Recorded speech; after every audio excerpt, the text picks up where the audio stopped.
First of all, I want to express my deep gratitude for the care you extend to your fellow humans.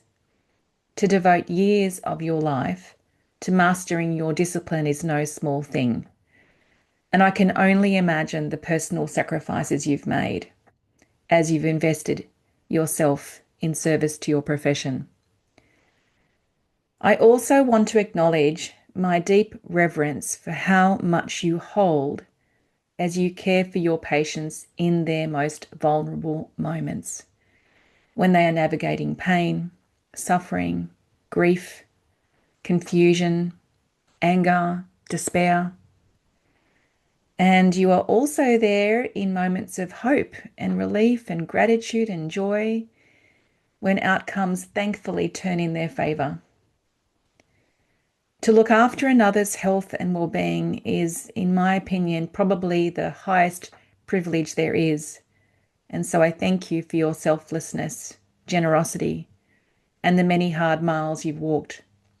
Thank you for your dedication and devotion. Thank you for the brilliance of your minds and the compassion of your hearts. I can only imagine the heartbreak you endure when outcomes are not what you had hoped for. Please know that my love and respect extend not only to your triumphs, but also to those moments of deep loss and sorrow.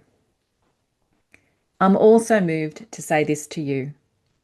I know this message isn't for everyone, but I do have a strong feeling that this message will be received as a gift by some. Perhaps a gift you didn't even know you were looking for. And it might be the affirmation of a quiet dissonance you've already been sensing. And so here is what I wish to say. Your presence is also medicine. Your presence is also medicine. The way you hold yourself, shaped by your beliefs about who you are, who you think you need to be, and how you view life, has a direct impact on your patients. Your presence alone can inspire someone to believe in their own innate capacity to influence their healing, or it can leave them feeling powerless, at the mercy of their diagnosis, and resigned to the prognosis being their only destiny. Mindset, belief systems, and energy are not abstract concepts.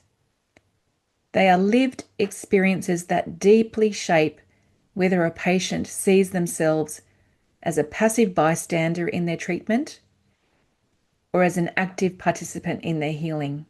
25 years ago, my first son died of a diaphragmatic hernia.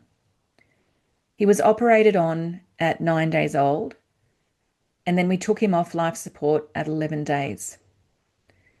The grief that I experienced and the ending of an emotionally and physically abusive marriage had me experience much pain and suffering. And yet it's what cracked me open. And I came to see my own unconscious belief systems of unworthiness that would have me even choose such a marriage. As I began to see the unconscious belief systems of unworthiness and how they had shaped my choices, I also discovered a capacity I hadn't known was there. The ability to take responsibility for my inner framework and to choose again, but this time from a place of self-love, self-value, and self-respect. This was the beginning of my awakening. I learned the creative power of taking personal responsibility, in fact, radical responsibility for my life. And while holding it in the consciousness of love, discovered that even the deepest suffering could be transmuted into freedom.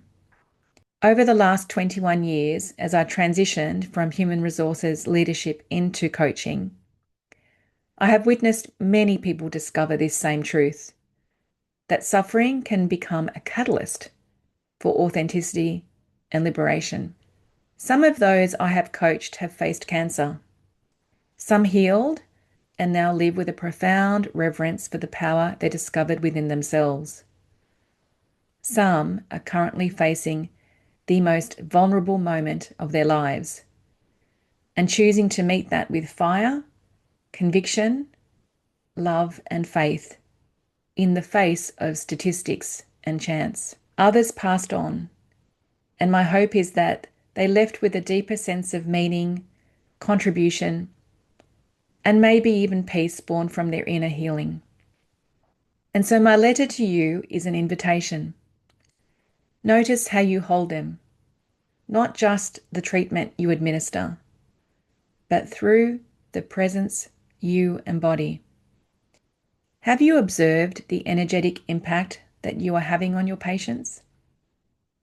Could your presence possibly be fueled by your own unconscious beliefs? Do you see that they have the power to contribute to their wellness?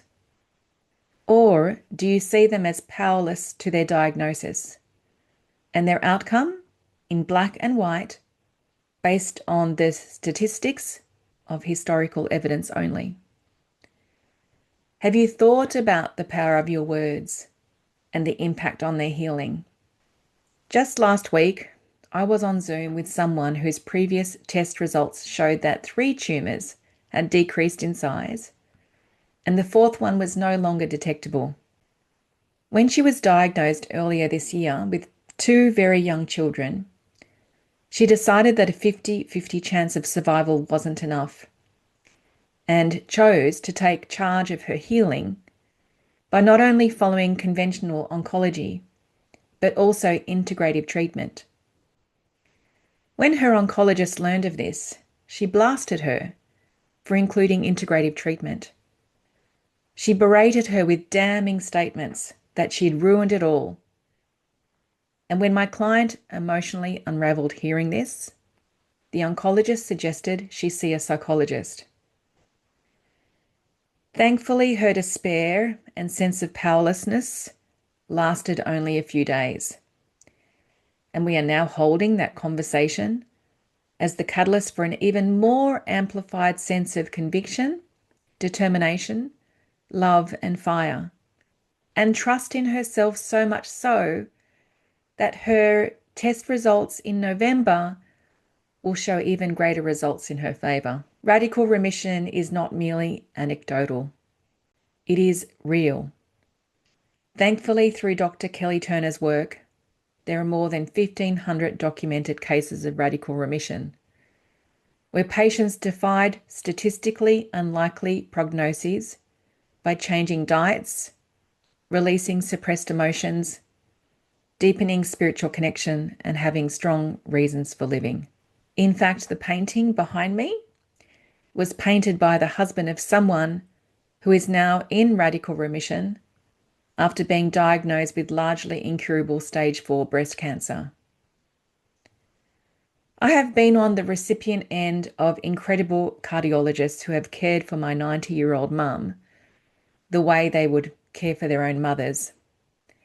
Each time we are in their presence, I am particularly present to how they hold my mum, not just through their expertise, but by how much they value and care for her and have made sure they know our appreciation. My deepest hope is that this letter is not seen as criticism, but as a heartfelt reminder of the profound influence you hold. You are healers not only through the treatments you prescribe, but through the presence you embody, the words you speak, and the energy you transmit. May more and more people understand the power of their inner resolve and the impact of that on their healing. Thank you.